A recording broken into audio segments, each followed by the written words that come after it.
Dans cet exo, on va montrer l'existence d'un point fixe pour une fonction petit f dans différentes situations. On utilise souvent pour cela le théorème des valeurs intermédiaires pour une fonction continue sur un intervalle en introduisant la fonction g définie par g de x égale f de x moins x et en montrant que g prend sur i des valeurs à la fois positives et négatives.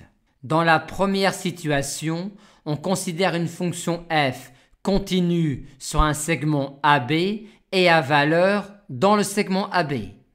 On a tout de suite que g de A est positif ou nul et que g de B est négatif ou nul, ce qui assure, vu la continuité de g sur le segment AB, qu'il existe un réel x0 du segment AB en lequel g s'annule et donc en lequel on a un point fixe pour petit f.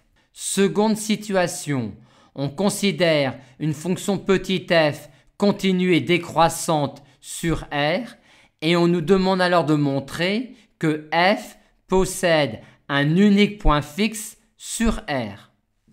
Montrons tout d'abord l'unicité. Si f est continue et décroissante sur R, il en est de même pour la fonction g comme somme de deux fonctions continues et décroissantes sur R.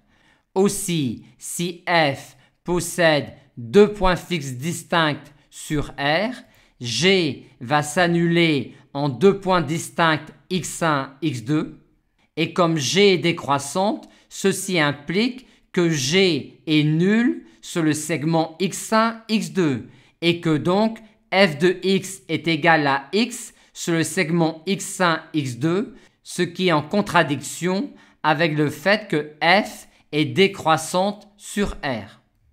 Montrons maintenant l'existence d'un point fixe pour petit f sur R.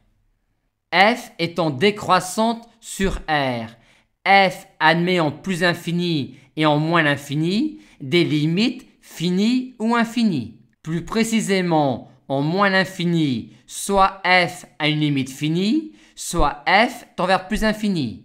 Et en plus infini, soit f a une limite finie, soit f a pour limite moins l'infini. On en déduit par conséquent que g a pour limite plus infini en moins l'infini et moins l'infini en plus infini. Aussi, g a des valeurs strictement positives et des valeurs strictement négatives. Par conséquent, g étant continu sur R, on en déduit que g s'annule sur R et que donc f a un point fixe sur R. Dernière situation.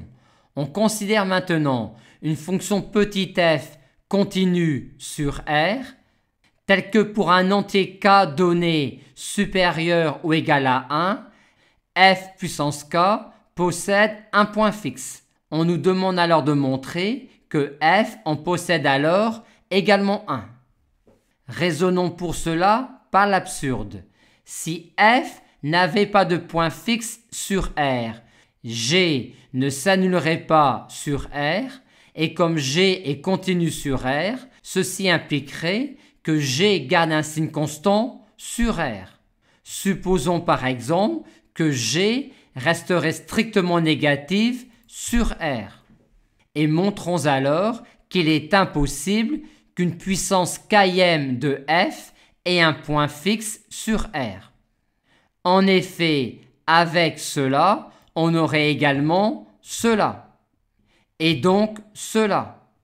Et en réitérant le procédé, on aurait donc que la puissance km de f en x est toujours strictement inférieure à x sur R, ce qui contredit la possibilité d'un point fixe pour la puissance km de f.